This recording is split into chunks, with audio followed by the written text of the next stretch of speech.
Hari ini saya akan membagikan kepada kita semua satu pesan firman Tuhan yang judulnya adalah tidak terkalahkan. Kita akan belajar rahasia untuk memiliki hidup yang tidak terkalahkan. Mari kita baca Yesaya 40 ayat 21 sampai 26. Tidakkah kamu tahu? Tidakkah kamu dengar? Tidakkah diberitahukan kepadamu dari mulanya? Tidakkah kamu mengerti dari sejak dasar bumi diletakkan? Dia yang bertahta di atas bulatan bumi, yang penduduknya seperti belalang. Dia yang membentangkan langit seperti kain dan memasangnya seperti kemah kediaman. Dia yang membuat pembesar-pembesar menjadi tidak ada. Dan yang menjadikan hakim-hakim dunia sia-sia saja. Baru saja mereka ditanam. Baru saja mereka ditaburkan. Baru saja cangkok mereka berakar di dalam tanah. Sudah juga ia meniup kepada mereka sehingga mereka kering dan diterbangkan oleh badai seperti jerami. Dengan siapa hendak kamu samakan aku? Seakan-akan aku seperti dia, firman yang maha kudus. Arahkanlah matamu ke langit dan lihatlah siapa yang menciptakan semua bintang itu. Dan menyuruh segenap tentara mereka keluar sambil memanggil nama mereka sekaliannya, satu pun tiada yang tak hadir. Tolong perhatikan baik-baik kalimat terakhir. Oleh sebab ia maha kuasa dan maha kuat. Kalau saya boleh simpulkan sama saudara, dari pembacaan kita ini, Tuhan yang kita sembah tidak terkalahkan. Tidak ada bandingannya. Orang paling pintar, manusia paling pintar bisa melakukan kesalahan. Orang yang paling sukses tetap bisa mengalami kegagalan. Atlet paling hebat bisa saja mengalami kekalahan. Tapi kalau ada satu pribadi yang tidak terkalahkan, tidak ada bandingannya, hanya satu, yaitu Tuhan kita Yesus Kristus. Itu sebabnya kalau kita ingin memiliki hidup yang tidak terkalahkan, sebenarnya rahasianya simpel saja. Yaitu bergabunglah dengan Tuhan yang tidak terkalahkan. Jadi join forces sama Tuhan yang tidak terkalahkan. Otomatis kita juga jadi tidak terkalahkan. Ya pertanyaannya bagaimana caranya kita bergabung sama Tuhan yang tidak terkalahkan itu? Nomor satu, mendekat dan melekat dengan Tuhan. Karena Tuhan sendiri yang berkata, jikalau engkau tinggal di dalam aku dan aku di dalam engkau, kamu akan berbuah lebat. Jadi saudara, kalau Anda manunggal jadi satu dengan Tuhan, siapa yang bisa mengalahkan saudara? Anda tidak terkalahkan. Yang kedua, andalkanlah Tuhan. Karena Alkitab yang berkata bahwa pengharapan akan Allah tidak mengecewakan. Diberkatilah orang yang mengandalkan Tuhan. Artinya kalau saudara mengandalkan Tuhan, Anda diberkati. Kalau Anda diberkati Tuhan, siapa yang bisa mengalahkan saudara? Jadi mulai sekarang saya ajak saudara tidak mengandalkan diri sendiri, tidak mengandalkan apapun dan siapapun. Andalkan Tuhan di dalam hidupmu. Yang ketiga, bekerjalah bersama dengan Tuhan. Jadi jangan bekerja sendiri, tapi berpartnerlah bersama Tuhan. Karena kalau Allah di pihak kita, siapa lawan kita? Kalau kita berjalan bersama Tuhan, kita akan melakukan perbuatan-perbuatan yang besar dan ajaib. Oke, jadi bekerjalah bersama Tuhan. Yang keempat, gimana kita bergabung sama Tuhan? Yang keempat, taat kepada Tuhan. Karena ketaatan itu akan mendatangkan perkenanan Tuhan. Kalau ada perkenanan Tuhan dalam hidup kita, kita pun akan jadi tidak terkalahkan. Jadi mulai sekarang hiduplah dalam ketaatan. Dan yang kelima, nah ini yang saya mau ajak kita untuk fokus hari ini. Ya, kalau kita mau memiliki hidup yang tidak terkalahkan, maka belajarlah hidup seperti Tuhan yang tidak terkalahkan. Kenapa ini penting? Karena kita akan menjadi seperti apa yang kita ikuti. Kalau saudara ngikuti gaya hidup orang sehat, maka otomatis hidup saudara akan jadi sehat. Kalau Anda mengikuti gaya hidup, cara bekerja, cara berpikir orang sukses, maka otomatis saudara akan jadi sukses. Karena kita akan jadi seperti apa, siapa yang kita ikuti. Demikian pula kalau saudara dan saya mengikuti cara hidup Tuhan yang tidak terkalahkan. Saudara mengikuti, meniru sikapnya, perkataannya, caranya mengambil keputusan, caranya berurusan dan menyelesaikan perkara. Maka saya mau ngomong sama saudara, Anda akan jadi tidak terkalahkan seperti Tuhan. Tidak terkalahkan. Oke, dan ada satu rahasia yang membuat Tuhan tidak terkalahkan melebihi apapun dan siapapun. Dan ini resepnya luar biasa sekali, adalah kekudusan. Kekudusan Tuhan melebihi siapapun juga. Itu sebabnya dia disebut the Holy One. Yang Maha Kudus. Allah Israel. Kekudusannya itu membuat Tuhan penuh kemuliaan. Membuat Tuhan tidak ada bandingannya. Membuat Tuhan tidak terkalahkan. Jadi kalau saudara dan saya meniru cara hidup Tuhan, yaitu hidup dalam kekudusan. Saya mau ngomong sama saudara, seperti Tuhan tidak terkalahkan, maka Tuhan juga akan membuat hidupmu tidak terkalahkan. Kita baca dulu 1 Petrus 1 ayat 14 sampai 15. Hiduplah sebagai anak-anak yang taat dan jangan turuti hawa nafsu yang menguasai kamu pada waktu kebodohanmu. Tetapi, tolong perhatikan saudara, hendaklah kamu menjadi kudus. Ini pesan firman Tuhan, hendaklah kamu jadi kudus di dalam seluruh hidupmu. Sama seperti Dia yang kudus yang telah memanggil kamu. Ayat 16, sebab ada tertulis, kuduslah kamu sebab aku kudus. Boleh katakan amin saudaraku.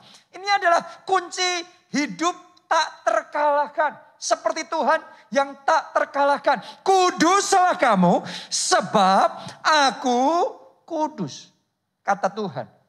Ya, sebagian orang kalau sudah bicara tentang kekudusan langsung alergi. Ya, sebagian orang kayak dalam hatinya seperti kayak ada penolakan. Kalau bicara tentang kekudusan itu kayaknya bukan tipe kita ya. Itu bukan kita banget deh. Ya, sebagian orang kalau bicara tentang kekudusan itu rasanya sudah kayak nggak tertarik. Bukan sesuatu yang menarik, bukan sesuatu yang menyenangkan. Kenapa? Karena tanpa sadar kita termakan sama tipu daya iblis. Sehingga kita nggak ngerti rahasia di balik kekudusan. Ternyata kekudusan akan membuat kita bisa memiliki hidup yang tidak terkalahkan. Banyak orang berpikir kekudusan seperti kayak anak-anak berpikir tentang sekolah. Ya buat kebanyakan anak sekolah itu tidak menarik, tidak menyenangkan. Padahal sekolah itu yang akan memperlengkapi mereka, mempersiapkan mereka. Sehingga mereka ready untuk masuk di dalam kehidupan. Dan mereka berhasil. Demikian pula dan jauh lebih daripada itu kekudusan.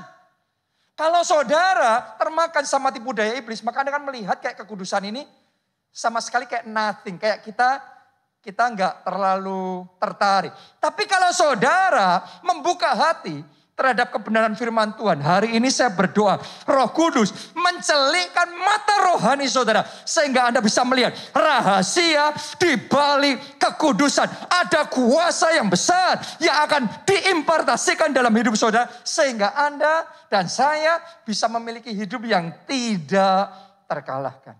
Itu sebabnya Tuhan memberi identitas kepada kita orang-orang percaya, disebut dalam Alkitab sebagai orang-orang kudus. Di zaman sekarang ini, ya kita disebut orang Kristen. Ya kita disebut anak Tuhan. Tapi rasanya kita gak pernah dengar ya orang Kristen zaman sekarang disebut orang kudus. Padahal coba saudara baca dan pelajari baik-baik Alkitab. Identitas yang Tuhan berikan kepada kita adalah orang kudus. Jemaat mula-mula sering disebut dengan orang-orang kudus. Jadi sadarilah ketika Anda terima Yesus sebagai Tuhan dan Juru Selamat, Anda jadi orang percaya. Sesungguhnya Tuhan memberikan identitas yang baru. Anda adalah orang-orang kudus. Kenapa? Karena Dia memberikan Roh-Nya yang kudus. Dia memberikan Roh Kudusnya tinggal dalam diri saudara. Dan karena Roh Kudus tinggal dalam diri kita, kita disebut sebagai orang kudus. Dan di balik kekudusan itu ada kuasa yang sangat besar untuk kita bisa memiliki hidup yang tidak terkalahkan. Tahukah saudara, kekudusan adalah senjata ilahi untuk menang dalam peperangan sehingga kita tidak terkalahkan. Ya, di dalam peperangan kita butuh senjata untuk menang. Benar? Ya, sebagian orang berpikir untuk menang di dalam peperangan kehidupan ini kita butuh senjata yaitu modal finansial. Sebagian lagi berpikir bahwa mereka butuh senjata koneksi. Orang-orang yang powerful. Sebagian lagi butuh senjata yaitu jabatan yang tinggi. Saya mau ngomong begini sama saudara. Semua yang Anda pikirkan itu enggak salah. Tapi enggak lengkap. Kenapa? Karena Anda butuh satu yang sangat penting. Lebih dari semua itu. Namanya adalah kekudusan. Karena kekudusan kalau engkau punya dalam hidupmu, itu akan jadi senjata ilahi untuk saudara bisa menang di dalam setiap pertempuran, peperangan kehidupan. Sehingga saudara dan saya bisa memiliki hidup yang tidak terkalahkan. Tahukah saudara, dengan kekudusan, maka rumah tangga kita bisa kokoh. Maka tidak ada pihak ketiga yang bisa merobohkan pernikahan dan keluarga kita. Dengan kekudusan, maka benteng perisainya, kebahagiaan keluarga kita akan dikokohkan. Tolong Anda renungkan baik-baik. Dengan kekudusan, sementara saudara dan saya jaga integritas, Anda para pengusaha, Anda akan jadi pengusaha yang dipercaya. Sementara orang lain berurusan sama pengusaha yang lain, banyak tanda tanya yang tetapi kepada saudara Anda dipercaya. Dan dengan modal kepercayaan itu, bisnis saudara bisa berkembang. Bisnis saudara bisa mengalami terobosan-terobosan yang seharusnya Anda tidak bisa lakukan, tidak bisa alami. Tetapi itu mungkin kalau ada kekudusan. Ya, jadi kekudusan itu very powerful. Sangat amat dahsyat. Kekudusan juga adalah sebuah senjata yang sangat luar biasa. Yang membuat urapan Tuhan turun dalam hidup kita. Dan kalau Anda diurapi oleh Tuhan, Anda lawan iblis. Karena kadang iblis menyerang kita dengan sakit penyakit. Iblis menyerang kita dengan berbagai macam masalah. Ya, tapi kalau Anda hidup dalam kekudusan, ada urapan Tuhan. Anda pakai urapan Tuhan untuk menyerang balik iblis. Untuk melawan iblis. Maka ia akan lari daripadamu. Maka saudara akan mengalami kemenangan. Maka akan terjadi terobosan. Maka pelayanan kita akan mengalami breakthrough yang besar. Dan terobosan yang luar biasa. Kegerakan yang besar akan terjadi. Artinya kekudusan adalah senjata yang sangat hebat untuk kita bisa memenangkan peperangan. Coba Anda lihat kehidupan Yusuf. Ya, Yusuf untuk dia bisa berhasil, dia bisa sukses, dia nggak punya apa-apa kecuali kekudusan. Coba Anda renungkan, apakah Yusuf punya modal keuangan di Mesir? Sama sekali. Dia aja jadi budak, jadi uang nggak punya, jabatan nggak punya, koneksi nggak punya, semuanya dia nggak punya. Jadi secara manusia dia nggak punya modal, dia nggak punya senjata untuk dia bisa berhasil. Tapi dia berhasil. Tapi dia bisa menang, tapi dia bisa melejit, melampaui semua orang yang punya koneksi, punya jabatan, punya modal, punya semuanya. Tapi Yusuf melampaui mereka semua. Kenapa? Karena Yusuf orang yang menjaga kekudusan. Yusuf punya kesempatan mencuri, tapi dia pantang mencuri. Yusuf punya kesempatan untuk berbuat zina, tapi dia menolak berbuat zina. Dia punya kesempatan untuk mengambil ini dan mengambil itu. Tetapi dia punya prinsip. Dia jaga integritasnya. Dia jaga kepercayaan orang lain. Dia jaga kepercayaan Tuhan. Dia jaga kekudusan. Dia jaga kesucian dalam hidupnya. Godaan silih berganti datang. Tapi Yusuf tidak bergeming. Yusuf pegang kekudusannya. Karena itu dia jadi orang yang sangat dipercaya. Karena itu dimanapun dia berada, tuan-tuannya sangat percaya sama Yusuf. Mereka mau mempercayakan semua yang tidak mungkin mereka percayakan kepada orang lain. Tetapi kepada Yusuf mereka percayakan. Kenapa? Karena mereka bisa melihat Yusuf ini dapat dipercaya. Yusuf ini hidup dalam kekudusan. Dan karena itulah Yusuf melejit naik. Karena itulah Yusuf berhasil. Jadi kekudusan memang kadang gak mudah. Karena ketika Yusuf memilih jalan kekudusan itu, memakai senjata kekudusan itu, dia ngalami tantangan. Dia ngalami difitnah. Dia ngalami masalah demi masalah yang besar. Tapi pada akhirnya kekudusan itu yang membuat dia melejit naik, melampaui semua orang yang menindas dia. Melampaui semua orang yang mau menjatuhkan dia. Yusuf yang menang, Yusuf yang berhasil. Kenapa? Senjatanya satu, kekudusan. Saya mau ngomong begini sama saudara, jangan izinkan iblis menipu saudara dengan berpikir bahwa kalau jujur nanti ajur. Anda lihat, mungkin Yusuf awalnya jujur terus ajur, jujur terus kemudian hancur. Tapi babak berikutnya jujur dan manjur. Jujur dan kemudian mengalami kemuliaan Tuhan yang luar biasa. Kenapa? Karena kekudusan, kejujuran, integritas adalah senjata yang sangat powerful untuk kita bisa memenangkan peperangan. Saya nubuatkan di dalam nama Yesus mulai hari ini setiap pertempuran yang Anda hadapi, Anda mengalami kemenangan. Setiap peperangan yang Anda hadapi, terjadilah kemenangan dalam hidup saudara. Itu sebabnya ambil keputusan hidup dalam kekudusan. Doa saya seperti Yusuf dengan kekudusannya dibawa melejit naik. Tahun ini Tuhan bawa saudara melejit naik. Seperti Yusuf dapat kepercayaan yang besar. Doa saya Anda juga diberi kepercayaan yang besar. Karena itu hiduplah dalam kekudusan. Ya, kekudusan ini juga adalah senjata yang membuat Yosua bisa mengalami kemenangan yang ajaib dan kemudian merebut tanah perjanjian.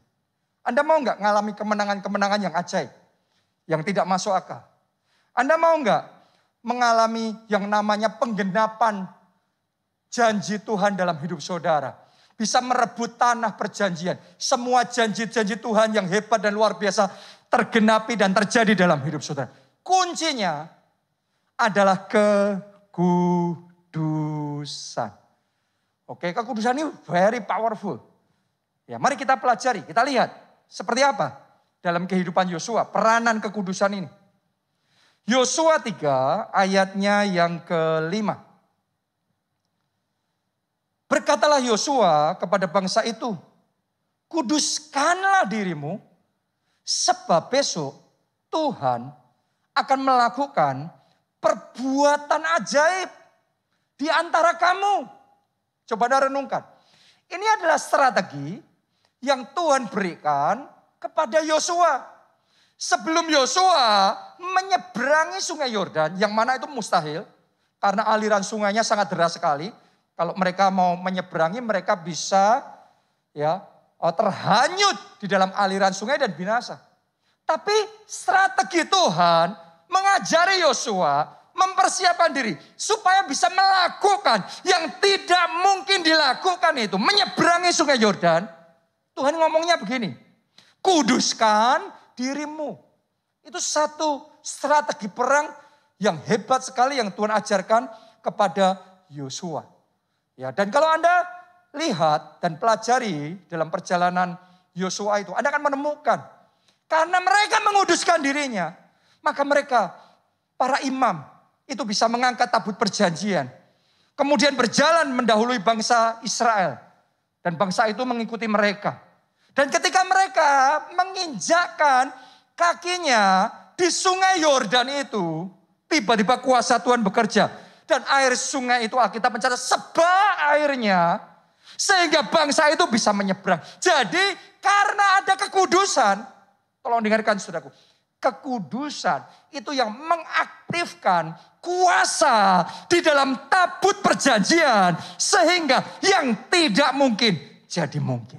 Sehingga bangsa Israel bisa melakukan yang tidak mungkin. Mereka menyeberangi sungai Yordan. Mari saya nubuatkan di dalam nama Yesus tahun ini akan banyak hal-hal yang tidak mungkin tapi terjadi. Terjadinya dengan ajaib dalam hidupmu, dalam keluargamu, dalam pekerjaan, dalam keuangan, dalam kesehatan, dalam keluarga, di dalam pelayanan. Terjadi sementara Anda memperlengkapi diri saudara dengan kekudusan. Itu sebabnya Tuhan ngomong sama Yosua, kuduskan dirimu untuk bisa menyeberangi sungai Yordan, untuk bisa melakukan yang tidak mungkin jadi mungkin. Butuh yang namanya kekudusan. Anda sudah mengikuti prinsip firman Tuhan A, B, C, D, E. Tambahkan kekudusan. Maka kau akan melihat ayat-ayat yang sudah engkau ikuti itu akan diaktifkan kuasanya. Sehingga hal-hal yang tidak mungkin jadi mungkin dalam hidup saudara. Hal-hal yang mustahil jadi tidak mustahil. Jadi kenyataan di dalam kehidupan saudara. Kuncinya apa? Kekudusan. Jadi tangkap itu. Pegang itu dengan sungguh-sungguh. Saya ajak saudara untuk membaca di Yosua 5 ayat 1 sampai ayat yang ketiga. Ya, ini setelah bangsa Israel menyeberang sungai Yordan tadi ya. Ketika semua raja orang Amori di sebelah barat sungai Yordan dan semua raja orang Kanaan di tepi laut mendengar bahwa Tuhan telah mengeringkan air sungai Yordan di depan orang Israel karena kekudusan tadi ya.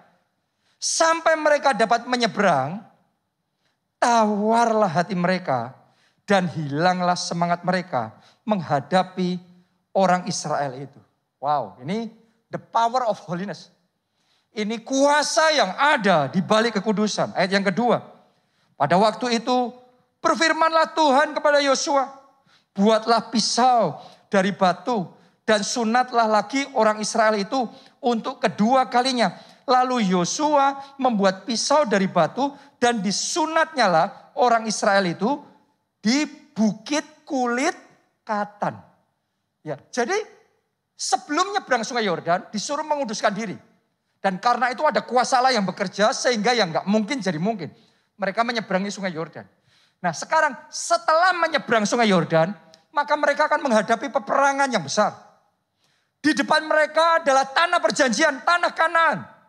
Yang penguasanya adalah para raksasa yang besar. Dan yang pertama yang harus mereka hadapi adalah Yeriko. Nah sekarang Tuhan mempersiapkan mereka untuk melawan Yeriko. Apa yang Tuhan suruh? Tadi kita baca, disuruh untuk disunat. Tahu nggak saudara, apa artinya sunat itu buat kita? Kita baca di Kolose 2 ayatnya yang ke-11. Ditulis begini, dalam dia kamu telah disunat. Bukan dengan sunat yang dilakukan oleh manusia. Tetapi dengan sunat Kristus. Tolong perhatikan baik-baik. Artinya apa? Yang terdiri dari penanggalan akan tubuh yang berdosa. Jadi sunat Kristus ini bicara tentang menanggalkan tubuh yang berdosa. Bicara tentang memangkas dosa, memotong dosa dari hidup kita. Sunat Kristus bicara tentang kekudusan. Nah, ini menarik sekali. Sebelum menyeberangi sungai Yordan, Tuhan ngomongnya kuduskanlah mereka. Setelah menyeberangi sungai Yordan, sebelum maju melawan Yeriko, Tuhan ngomongnya sama. Yaitu disuruh sunat. Sunat ini bicara sunat Kristus. Yaitu kekudusan. Artinya Tuhan suruh mereka menguduskan diri lagi. Artinya ini adalah kekudusan double porsi. Jadi untuk menghadapi lawan yang besar, raksasa yang besar, yaitu bangsa Yeriko yang temboknya begitu kokoh dan kuat. Strategi yang Tuhan ajari kepada Yosua dan bangsa Israel adalah double kekudusan. Kekudusan yang di atas rata-rata. Dan dengan kekudusan itu, kadang-kadang memang ada resikonya. Mereka kalau disunat, terus kemudian sementara dalam kondisi yang lemah, mereka bisa rentan diserang oleh orang Yeriko. Tapi mereka taat melakukan yang Tuhan suruh. Kadang-kadang kita juga sama. Kalau kita disuruh menguduskan diri, memotong dosa. Sementara memotong dosa, kadang-kadang secara manusia ada kerugian-kerugian yang mungkin kita rasa kita alami. Kalau kita memotong dosa ini mungkin orang jadi gak suka sama kita. Kita dianggap sok suci, sok kudus. Mungkin kita akan dikucilkan. Mungkin kita akan diperlakukan begini, begitu. Kita akan kehilangan kesempatan ini dan itu. Tapi saya mau ngomong sama saudara. Hari ini terima rema yang daripada Tuhan. Saudara perlengkapi diri saudara dengan kekudusan. Karena sementara Anda perlengkapi diri saudara dengan kekudusan. Maka Anda akan melihat. Ya bagaimana kuasa Tuhan itu bekerja dalam hidup saudara seperti Tuhan menyertai Yosua dan bangsa Israel. Tuhan juga menyertai saudara. Setelah mereka menyelesaikan sunat yang Tuhan suruh itu. Maka berikutnya mereka maju dan mereka mulai berhadapan dengan bangsa Yeriko. Nah mari kita lihat apa yang terjadi. Bagaimana kuasa Tuhan bekerja atas mereka. Kita baca Yosua 6 ayatnya yang ke-20. Lalu bersoraklah bangsa itu, sedang sangkakala ditiup. Segera sesudah bangsa itu mendengar bunyi sangkakala, bersoraklah mereka dengan sorak yang nyaring. Maka runtuhlah tembok itu, lalu mereka memanjat masuk ke dalam kota, masing-masing langsung ke depan dan merebut kota itu. Jadi tembok yang besar tuh roboh, runtuh. Sementara mereka berseru, kenapa? Karena ada kuasa Allah yang bekerja.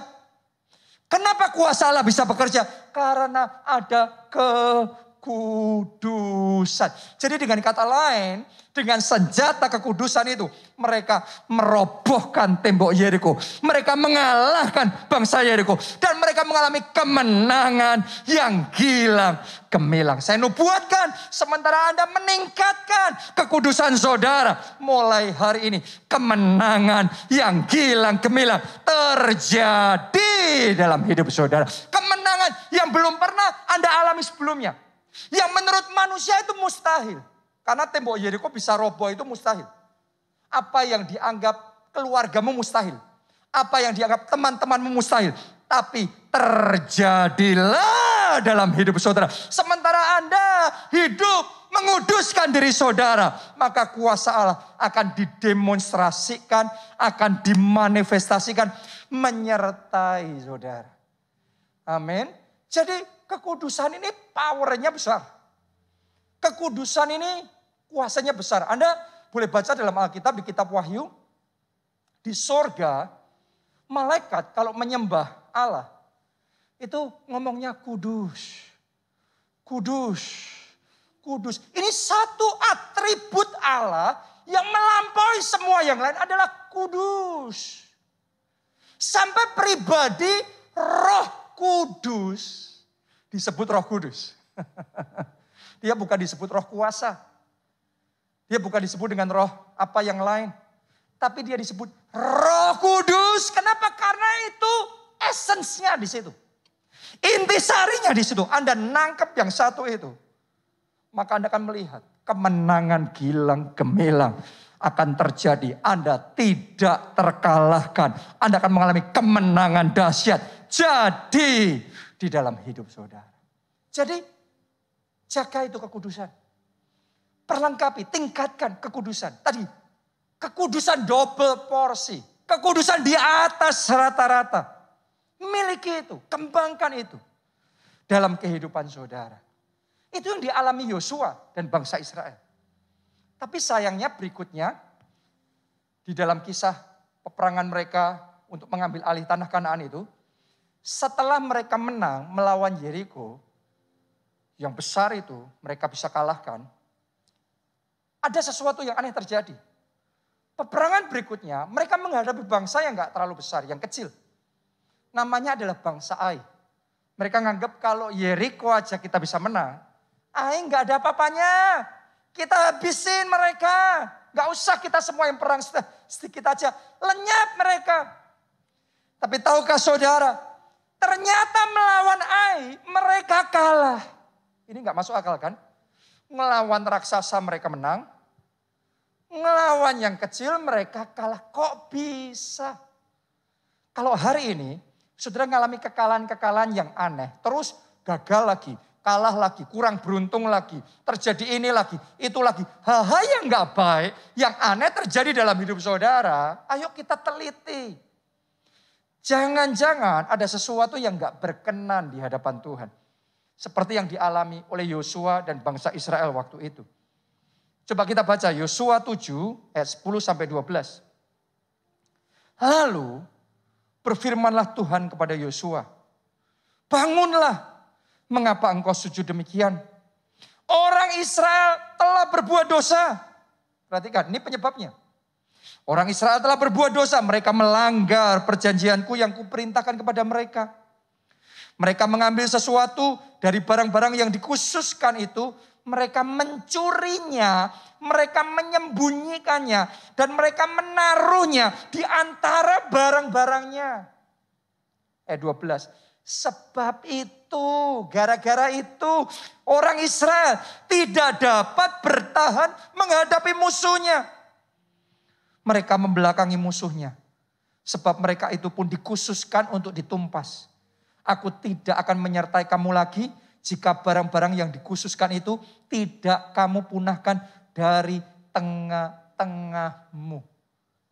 Jadi ternyata alasan kenapa kekalahan yang aneh itu bisa terjadi. Karena mereka meninggalkan kekudusan. Sekarang mereka mulai kompromi sama dosa. Tuhan suruh menumpas semuanya.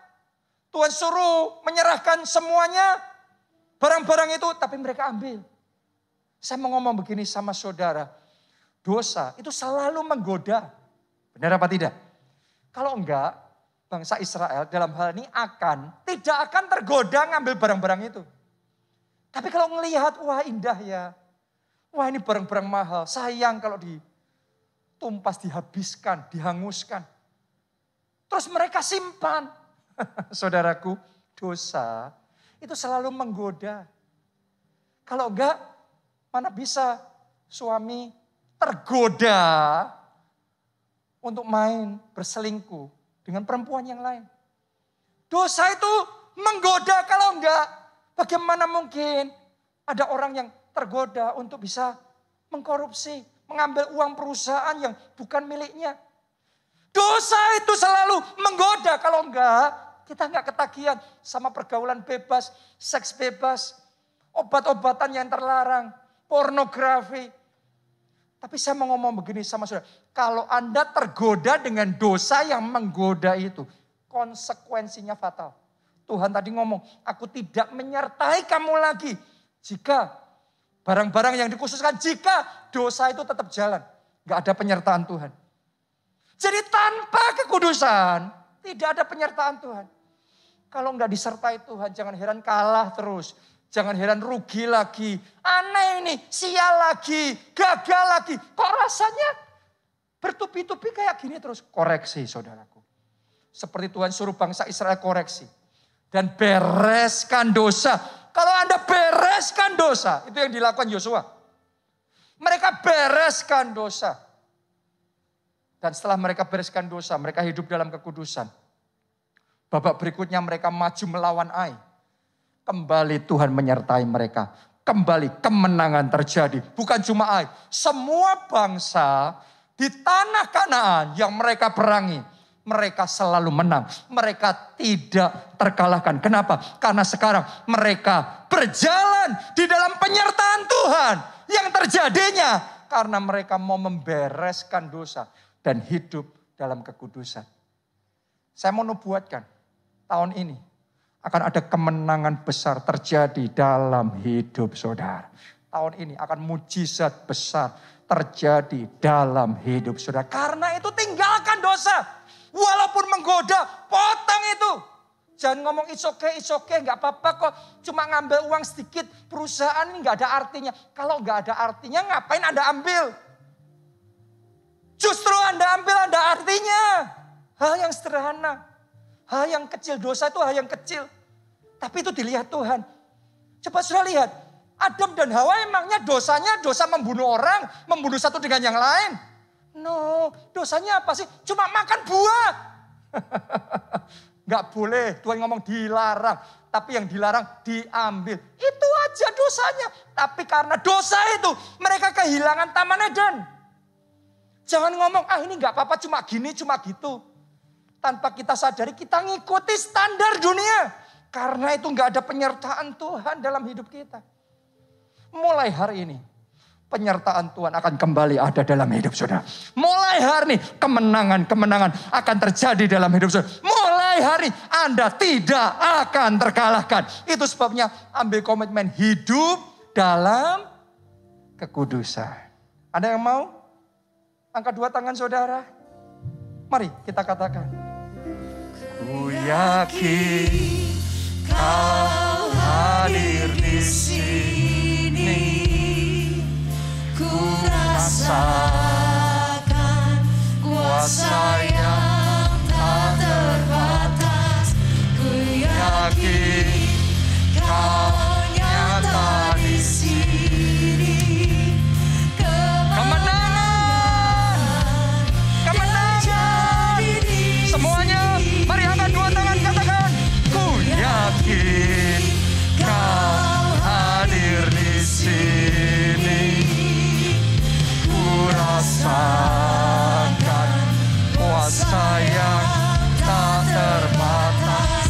Ku yakin Kau nyata di sini.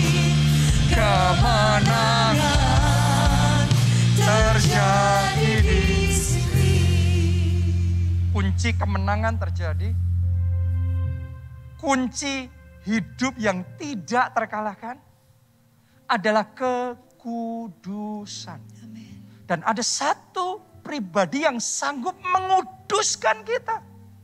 Sehingga kita yang tadinya di dalam dosa, kita disucikan dan kita dikuduskan. Dan ketika Anda dikuduskan seperti itu, mulai hari ini kemenangan akan terjadi dalam hidup saudara. Kalau Anda mau itu, terima dia, pribadi itu dalam hidupmu. Namanya adalah Yesus. Kalau Anda terima Yesus sebagai Tuhan dan Juru Selamat. Alkitab ngomong barang siapa percaya kepadanya tidak binasa, tidak kalah. Tapi beroleh hidup yang kekal. Dia mengalami kemenangan dalam kehidupannya. Anda yang mau, mari buka hati dan undang dia jadi Tuhan dan Juru Selamat dalam hidup saudara. Kita angkat dua tangan kita, ikuti doa ini. Katakan Tuhan Yesus. Tuhan Yesus. Masuklah dalam hatiku. Jadi Tuhan dan Juru Selamatku. Kuduskan aku. Sucikan aku. Ampuni dosa-dosaku. Mulai hari ini hidupku milik Tuhan Yesus. Dan aku percaya dosa-dosaku sudah diampuni. Hidupku sudah dikuduskan. Dan aku sudah diselamatkan. Terima kasih Tuhan Tuhan Yesus. Amin. Amin. Yang kedua, saudaraku. Yang kedua, siapa di sini yang mau ambil komitmen? Mulai hari ini tidak lagi main-main sama dosa, tapi serius berurusan sama dosa. Tidak lagi berkompromi dan menganggap enteng, ya gini nggak apa-apa. Mungkin buat temanmu itu nggak apa-apa, buat dunia itu nggak apa-apa. Tapi pertanyaannya buat firman Tuhan, itu yang prinsip. Buat Tuhan. Jadi dosa nggak dosa itu bukan standar kita, standar Tuhan. Kekudusan itu standar Tuhan. Dia yang disebut kudus. Jadilah kudus seperti Tuhan adalah kudus. Bukan kekudusannya dunia, tapi kekudusannya Tuhan. Bukan kebenarannya dunia, tapi kebenarannya Tuhan. Siapa di sini yang mau ambil komitmen untuk hidup di dalam kekudusan? Anda yang mau, mari angkat dua tangan saudara. Katakan, ya Roh Kudus, ya Roh Kudus, sucikan aku, sucikan aku, mampukan aku, mampukan aku, hidup dalam kekudusan. hidup dalam kekudusan. Semuanya berdoa, masing-masing. Semuanya berdoa, kuduskan mataku ini Tuhan. Kuduskan telingaku. Kuduskan lidahku. Kuduskan tangan ini. Semua anggota tubuhku. Kuduskan seluruh hidupku. Kuduskan pikiranku. Kuduskan hatiku. Kuduskan perasaanku. Kehendakku kuduskan ya Tuhan. Kuduskan. Jadikan aku kudus seperti Engkau kudus. Sucikan aku ya Tuhan. Kuduskan. Kuduskan aku ya Tuhan. Kuduskan aku ya Tuhan. Kuduskan ya Tuhan. Mampukan. Mampukan ya. Mampukan ya Tuhan. Mampukan ya Roh Kudus. Terima kasih Tuhan. Sementara Anda komitmen mengkuduskan hidup saudara, saya saat ini mau mendeklarasikan blessing dari kekudusan ini. Kuasa dari kekudusan ini dinyatakan dalam hidup saudara. Anda yang mau, mari kita angkat dua tangan kita. Yang bisa bahasa roh, ayo saudara berdoa dalam bahasa roh. Yang belum bisa, saudara semuanya menyembah Tuhan dalam bahasa Indonesia. Mari semuanya dalam posisi yang ready. Orala basyarala. Orala basyarala basyarala balam.